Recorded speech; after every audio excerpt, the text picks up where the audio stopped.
Balance doctor ആവുന്നത് 60-70 വയസ്സാകുമ്പോഴാവുള്ളൂ.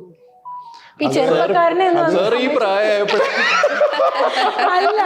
Doctor ഷോണൊക്കെ ചെറുപ്പമാണെന്ന് സമ്മതിക്കുന്നു. എന്നെ ചെറുപ്പാണെന്ന് സാർ പറഞ്ഞതൊരു സന്തോഷം. ഷർട്ടിട്ട് മാത്രമേ ഉള്ളൂ, വയസ്സ് കൂടുതലുണ്ട്. അല്ല, ഞാനിന്ന് ഡോക്ടർ വന്നപ്പോ തന്നെ വിചാരിച്ചു എന്താ സ്റ്റൈല്. നമ്മളൊക്കെ വന്നെങ്കിലും ഡോക്ടർ നല്ല അതെന്താ പറയാ, ഒരു 10 വയസ്സെങ്കിലും പുറത്തോട്ടെന്ന് വെച്ചിട്ടായിരുന്നു. എല്ലാവരും വിചാരിക്കില്ല ഒരു വയസ്സാ വന്നിരിക്കുന്ന ഫീലിംഗ് വരണ്ടെന്ന് വെച്ചിട്ടായിരുന്നു.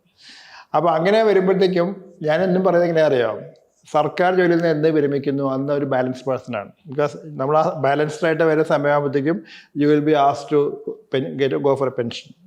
അത് കഴിഞ്ഞ് പിന്നെ വർക്ക് ചെയ്യാൻ പോകുന്നത് പ്രൈവറ്റ് ഹോസ്പിറ്റലിൽ. അപ്പോൾ ആ ഒരു ബാലൻസ് ഡോക്ടറെ പിന്നെ കിട്ടാൻ പോകുന്നത് പ്രൈവറ്റ് ഹോസ്പിറ്റലിനായിരിക്കും. പക്ഷെ ദാറ്റ് ഇസ് എ ഫാക്ട്. അതായത് ഇപ്പോൾ നമ്മളെപ്പോഴും പറയില്ലേ, ഇപ്പോൾ ഷോണി എത്തിക്കൊണ്ട് തന്നെ പറയാം, who is the best surgeon എന്ന് ചോദിച്ചു കഴിഞ്ഞാൽ എന്തായിരിക്കും ഡെഫിനിഷൻ കൊടുക്കുക? Who does all complicated surgeries അല്ലേ? ഒരു കോംപ്ലക്സ് സർജറി ചെയ്യുന്ന ഒരാളാണ് എല്ലാവരും അതിലൊരു ഒരു ഗുഡ് സർജൻ. പക്ഷേ ആ ഡെഫിനിഷൻ വേറെ മുഖമുണ്ട്. എന്താണെന്നറിയോ? Even surgeon can take a decision that surgery is not needed for this patient. Okay, അതും ഒരു വലിയ കാര്യമാണ്. അതാണ് ഏറ്റവും വലിയ കാര്യം.